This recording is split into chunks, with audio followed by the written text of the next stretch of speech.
ഇവന്മാരുടെ ഈ നടപ്പും മട്ടും കണ്ടിട്ടാണ് യവന്മാരുടെ തന്തയെ വിളിച്ചത്. ഇപ്പൊ തന്നെ കണ്ടപ്പോ എനിക്ക് തന്റെ തന്തയ്ക്ക് വിളിക്കാൻ തോന്നുന്നു. അയ്യോ പപ്പ വരൂലട്ടാ, പപ്പ ഡെഡാണ്. തന്നെ ഇപ്പൊ ഈ കോളേജിലോട്ട് വിളിപ്പിച്ചെത്തിരെന്നറിയോ? എന്റെ മക്കൾ ടോപ്പർ എന്ന് പറയാനാണ്. ടോപ്പർ അല്ല, പോപ്പർ അടക്കം രണ്ടും പൊട്ടിയത്. എന്റെ പൊന്ന് പപ്പ, ഇവരിപ്പോ പഠിപ്പിക്കണമെന്നില്ല, ഭയങ്കര ഉളപ്പാണ്. ആ സാർ ഓട്ടോമാറ്റിക് പഠിപ്പിച്ചിട്ട് കീറിടാനാ, കൊള്ളാല്ല. പിന്നെ തന്റെ ഈ മൂത്ത മോൻ ആ ജിണ്ടാപ്പി എന്താണ്? ആ ഒരു കഴിവില്ലാത്തൊരു ഇറക്കൻ. അത് പറയല്ലേ സാറേ, ഡെയിലി 3 പാക്കറ്റ് തീർച്ചയൊക്കെ ഒറ്റയിരിപ്പിന് വലിച്ചോളിയും മച്ചാൻ. അബ്ദുൽ കലാമിന്റെ അവാർഡ് വാങ്ങിച്ച പോലെയാണല്ലോ താൻ ഇതൊക്കെ പറയുന്നത്. എന്റെ പൊന്നു സാറേ, ഇവന് അർബുദം വരാത്തോണ്ട് ഞാൻ തന്നെ അത്ഭുതപ്പെട്ടു പോയി. കൊച്ചിയിൽ എവിടെ? വൈപ്പിന്. തനിക്ക് ഇവന് എത്ര പേപ്പർ ഉണ്ടെന്നറിയോ? ഇന്നലെ ഞാൻ 2 പേപ്പർ ജോയിന്റ് അടിക്കാൻ വേണ്ടി കൊടുത്ത്. നീ പുതിയതല്ല വാങ്ങിച്ച? പപ്പ അറിയാതെ എന്തെങ്കിലും ചെയ്യുവോ പാ? ആ ഇല്ല, അതങ്ങനെ സംഭവിക്കൂല. എടോ ആ പേപ്പർ അല്ലടോ സപ്ലൈ. സപ്ലൈയാ?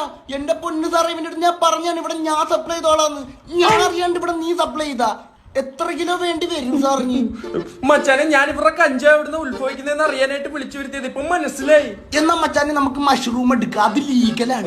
മച്ചാനെ, ഞാൻ പച്ചിലുണ്ട് ജീവിച്ചോളാം മച്ചാനെ. മച്ചാൻ തെറിച്ച അപ്പൊ എന്റെ പിള്ളേര് വൈബല്ലേ, വൈബേഷ്. അപ്പൊ വൈപ്പിനി വന്ന് സാറിന് നീ എന്ത് ചൊറയുണ്ടെങ്കിലും നമ്മ വിളിച്ചാൽ നമ്മ വിളിപ്പുറത്തെത്തും. ആ പരിസരത്തി അല്ല മച്ചാനെ, മച്ചാൻ തെറിച്ചോ. അപ്പൊ പീസ് പീസൊന്നും തരണ്ട, ഞാൻ പഠിപ്പിച്ചോളാം. പോക്കോ. ഇതിലും ഭേദം ഒരു കഞ്ചാവ് ഒറ്റിരിപ്പിന് വലിക്കുന്നതായിരുന്നു.